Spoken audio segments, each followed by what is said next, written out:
இந்த வீடியோவில் நம்ம UGTRB physics unit 6 quantum mechanics அதில் இருக்கக்கூடிய wave nature of particles and de Broglie waves அதை பற்றி தான் இந்த வீடியோவில் பார்க்க போகிறோம். குவாண்டம் மெக்கானிக்ஸ்ங்கிறது பிரான்ச் ஆஃப் ஃபிசிக்ஸ். இது which deals with the investigation of the behaviour of micro particles. நமக்கு ஆல்ரெடி தெரியும் கிளாசிக்கல் மெக்கானிக்ஸ் அப்படிங்கிறது ஒரு மேக்ரோஸ்கோபிக் தியரி. ஆனால் குவாண்டம் மெக்கானிக்ஸ் அப்படிங்கிறது ஒரு மைக்ரோஸ்கோபிக் தியரி. அப்போ மைக்ரோ பார்ட்டிகல்ஸோட பிஹேவியரை இன்வெஸ்டிகேட் பண்ணுறது தான் என்னென்னா quantum mechanics. Light radiation has dual nature. Dual அப்படின்னா ரெண்டு, அதாவது என்னென்ன நேச்சர்னு பார்த்தோம்னா wave nature and particle nature. Dual nature சொன்னோம் இல்லையா, அதாவது வேவ் நேச்சர் பார்ட்டிக்கல் நேச்சர். அதை பற்றி பார்க்குறது வந்து wave theory and particle theory. Wave தியரின்னு எடுத்துக்கிட்டோன்னா interference, diffraction, polarisation, wavelength, frequency இதெல்லாம் வேவ் தியரியில் வரும். பார்ட்டிக்கல் தியரி அப்படிங்கிறது Compton effect, photoelectric effect, momentum, energy, emission and absorption இது எல்லாமே பார்ட்டிக்கல் தியரியில் வரும். Next matter waves. Louis de Broglie 1924 என்ன சொன்னார் அப்படின்னா, light radiation matter or material particle also possesses dual characteristics, that is particle like and wave like அப்படின்னு சொன்னார். Lewis de ப்ராக்லி என்ன சொன்னார்னா, லைட் வேவ் இருக்கு இல்லையா, அது என்னவாகவும் ஆக்ட் பண்ணும், வேவாகவும் இருக்கும், சம்டைம்ஸ் அது வந்து பார்ட்டிக்கலாக இருக்கும் அப்படின்னு சொன்னார். இந்த மூவிங் பார்ட்டிக்கிள் இருக்கு இல்லையா, சச்சஸ் என்னெல்லாம் இருக்கலாம்னா எலக்ட்ரான்ஸ், ப்ரோட்டான்ஸ், நியூட்ரான்ஸ், ஆட்டம்ஸ் இல்லைன்னா மாலிகுல், இது எல்லாமே எக்ஸிபிட் ஆகுது wave nature in addition in particle nature அப்படின்றத லூயிஸ் டி ப்ராக்லி சொன்னார். எலக்ட்ரான், ப்ரோட்டான், நியூட்ரான்லாம் இருக்கு இல்லையா, இது மூவிங்கில் இருக்கும்போது வேவ் நேச்சரும் இருக்குது, அதோட அடிஷ்னாக என்னவும் இருக்குது, பார்ட்டிக்கல் நேச்சரும் இருக்குது அப்படிங்கிறத லூயிஸ் டி ப்ராக்லி சொன்னார். இப்போ டி ப்ராக்லி ஹைப்போதிசிஸ் அப்படின்னு எடுத்துக்கிட்டோம்னா, a moving particle is always associated with wave. அதாவது டி ப்ராக்லி ஹைப்போதிசிஸ் படி மூவிங் பார்ட்டிக்கிள் எப்போதுமே என்னவோட அசோசியேட் ஆகிருக்கும் அப்படின்னா வேவோட அசோசியேட் ஆகிருக்கும். அதாவது wavelength lambda associated with any moving particle of momentum P. லாஸ்ட்டாக டி ப்ராக்லி வேவ் லென்த்துக்கான ஃபார்முலா பார்த்தோம் அப்படின்னா lambda equal to H by P. இங்கே ஹெச் அப்படிங்கிறது பிளாங்க்ஸ் கான்ஸ்டன்ட், பி அப்படிங்கிறது மொமெண்டம். நமக்கு நல்லாவே தெரியும், இப்போ momentum P is equal to என்னென்னா மாஸ் இன்ட்டு வெலாசிட்டி. மாஸுக்கு எம், வெலாசிட்டிக்கு V, so M into V equal to B.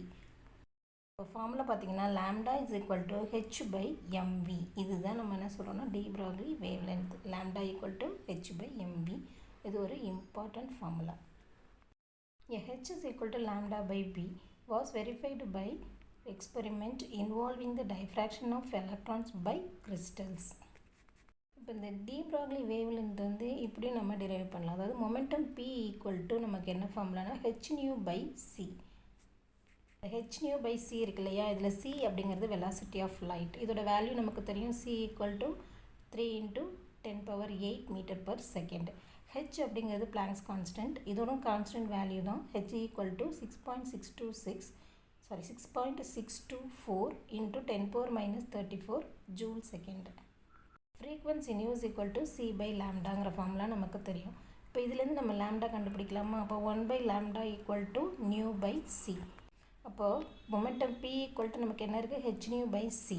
அப்போ P equal to H by லாம்டான்னு கொடுக்கலாமா? நியூ பை சிக்கு பதிலாக என்னென்னு எடுத்துக்கிறோம், 1 பை லாம்டா. இப்போ வேவ் லென்த் ஆஃப் ஃபோட்டான் வேணும்னா லாம்டா லெஃப்ட் சைடு கொண்டு வந்தால் பி ரைட் சைடு போகுமா? அப்போ lambda equal to H by P or இல்லை ஹெச் பை எம்வின்னு எழுதலாம். ஏன்னா P equal to mass into velocity எம்வின்னு நமக்கு தெரியும். அப்போ lambda is equal to H by MV. இது de Broglie wavelength. Derivation ஏன் பார்த்தோம் அப்படின்னா, சப்போஸ் வந்து நமக்கு மொமெண்டம் கொடுக்கல, ஆனால் ஃப்ரீக்வன்சி கொடுத்துருந்தாங்கன்னா நம்ம மொமெண்டம் கண்டுபிடிச்சி கொண்டு வந்து இங்கே சப்ஸ்டியூட் பண்ணலாம். இந்த H Planck's constant, C velocity of light, இதோட வேல்யூஸ் வந்து நம்ம எப்பயுமே நல்லா மனப்பாடம் பண்ணி வச்சுக்கணும். Expression for de Broglie wavelength, அதில் நான் ரிலேட்டிவிஸ்டிக் கேசஸில் பார்க்க போகிறோம். ஃபஸ்ட்டு பார்க்க போகிறது ஃபார் எ ஃப்ரீ பார்ட்டிக்கிள். அதாவது இங்கே வந்து எம்வி இருக்குது இல்லையா, அந்த விக்கு பதிலாக நமக்கு இங்கே எனர்ஜி இ இருந்துச்சுன்னா, கைனட்டிக் எனர்ஜி இருந்ததுன்னா எப்படி சப்ஸ்டியூட் பண்ணுவோன்னா பி ஈக்குவல் டு √2m, விக்கு பதிலாக ஈன்னு போடுறோம். அப்போது wavelength lambda equal to H by √2m EK. lambda equal to h by root of 2m ek. இது வந்து எப்படின்னா kinetic energy. Next, for a charged particle accelerated through a potential difference v. இப்போ இதில் வந்து the kinetic energy of a charged particle, the kinetic energy ek equal to என்னன்னு எடுத்துக்கிறோம், q into v. So அப்போ formula என்ன வரும், lambda is equal to h by root of 2m, அந்த ekக்கு பதிலாக என்ன போட போகிறோம், q into v. Charged particle accelerated through a potential difference v நாக்கா நமக்கு wavelength என்ன வரும், lambda equal to h by root of 2m into q into v. So next third one, for thermal neutrons. Thermal neutronsல வந்து kinetic energy of thermal neutrons எப்படி இருக்குன்னா ek equal to 3 by 2 k into t. இங்கே k அப்படிங்கிறது என்னென்னா poles, அதை kbன்னு சொல்லுவோம், Boltzmann constant, tங்கிறது டெம்பரேச்சர். ஸோ சப்ஸ்டியூட் பண்ணோம்னா lambda is equal to h by root of 2 into 3 by 2 m into kt. டோக்கு cancel பண்ணிடலாம். அப்போது de Broglie wavelength lambda is equal to h by root of 3m kt. ஆனால் case molecule இருக்கு இல்லையா, அதில் பார்த்தீங்கன்னா kinetic energy equal to kT தான், 3 by 2 வராது. So அப்போ கேஸ் மாலிகுல்ஸ் பார்த்தோம்னா lambda is equal to h by root of 2m kt. இப்போ நான் ரிலேட்டிவிட்டி கேசஸில் நம்ம 3 பார்த்தோம். ஒன்று ஃப்ரீ பார்ட்டிக்கிள், இன்னொன்று சார்ஜ்டு பார்ட்டிக்கிள், அது ஆக்சிலரேட் ஆகுது பொட்டன்ஷியல் டிஃப்ரென்ஸு. தேர்ட் ஒன் என்ன பார்த்தோம் அப்படின்னாக்கா தெர்மல் நியூட்ரான்ஸ். இதில் வந்து தெர்மல் நியூட்ரான்ஸ் இருக்கும், கேஸ் மாலிகுல்ஸ், இது ரெண்டுத்துக்குமே ஈக்குவேஷன்ஸ் மாறுது. இதெல்லாம் ஏன் பார்த்தோம் அப்படின்னா ப்ராப்ளம்ஸ் கேட்டால் நம்ம ஈஸியாக ஒர்க் அவுட் பண்ணலாம், இந்த ஃபார்முலாஸ் தெரிஞ்சுக்கணும், இல்லை வந்து நமக்கு கொஷின்ஸில் கேட்டாலும் அட்டன் பண்ணலாம்.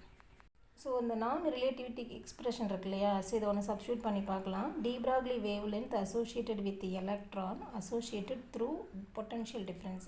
பொட்டன்ஷியல் டிஃப்ரென்ஸில் நம்ம வந்து v, அப்போ நமக்கு வந்து இங்கே வந்து எலக்ட்ரான்ஸ் இருக்கிறதுனால நம்ம என்ன ஃபார்முலா யூஸ் பண்ணுறோன்னா lambda is equal to h by root of 2 into m into e into v. இப்போது இந்த 2 into hங்கிறது நம்ம ஏற்கனவே சொல்லியிருக்கோம் blanks constant. So blanks constant இங்கே கீழே பார்த்திங்கன்னா m into e into v.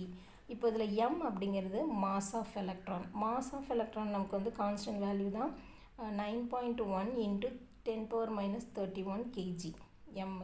அடுத்து ங்கிறது charge of electron. Charge of electron வந்து வேல்யூ பார்த்திங்கன்னா 1.6 into 10 power minus 19 c. அடுத்தது வந்து பார்த்திங்கன்னா பிளாங்க்ஸ் கான்ஸ்டன்ட், இது நம்ம ஆல்ரெடியே பார்த்தோம், h is equal to 6.624 into 10 power minus 34 joule second. இப்போது மாஸ் அந்த charge of electron, h Planck's constant, எல்லா வேல்யூஸுமே நமக்கு எல்லாமே வந்து கான்ஸ்டன்ட் வேல்யூஸ்.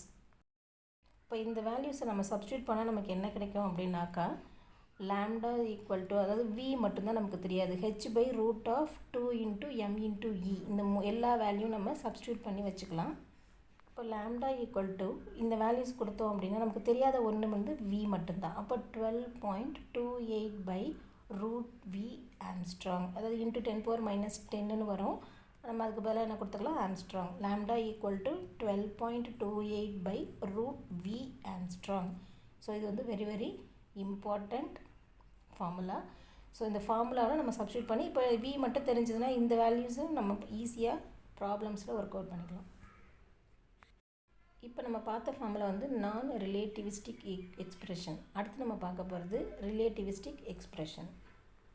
ஸோ இதில் பார்த்தோம் அப்படின்னாக்கா momentum p is equal to என்னென்னு எடுத்துக்கிறோன்னா நம்ம வந்து டைரெக்டாக ஃபார்முலாவில் கொண்டு வந்துடுவோம். So p is equal to root of 2m0 ev into 1 plus ev by 2m0 c squared. de Broglie wavelengthக்கான formula lambda is equal to h by p.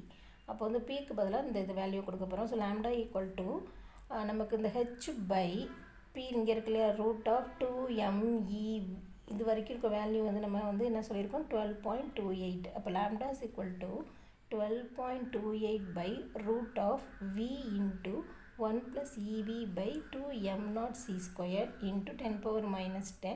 அதுக்கு பிறகு இங்கே என்ன கொடுத்துறோம், ஆங்ஸ்ட்ராங் கொடுத்துடலாம்.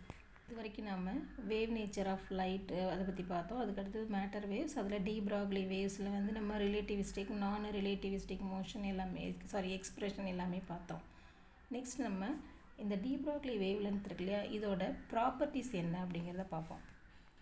அதாவது மேட்டர் வேவ்ஸோட ப்ராப்பர்ட்டிஸ் என்ன அப்படிங்கிறத பார்ப்போம்.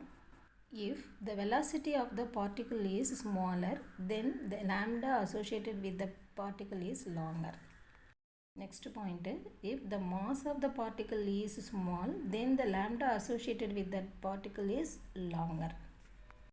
அதாவது மாஸோ இல்லை வெலாசிட்டியோ இந்த பார்ட்டிக்கிள் இருக்கிறது எல்லாமே ஸ்மாலராக இருந்துச்சுன்னா, வெலாசிட்டி மாஸ் இது ஸ்மாலராக இருந்துச்சுன்னா லேம்டா அசோசியேட் ஆகிறது எப்படி இருக்குது, பார்ட்டிக்கிளில் லாங்கராக இருக்குது.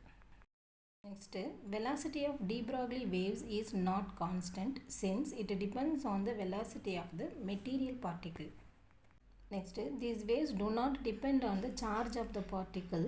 This shows that waves are not electromagnetic waves.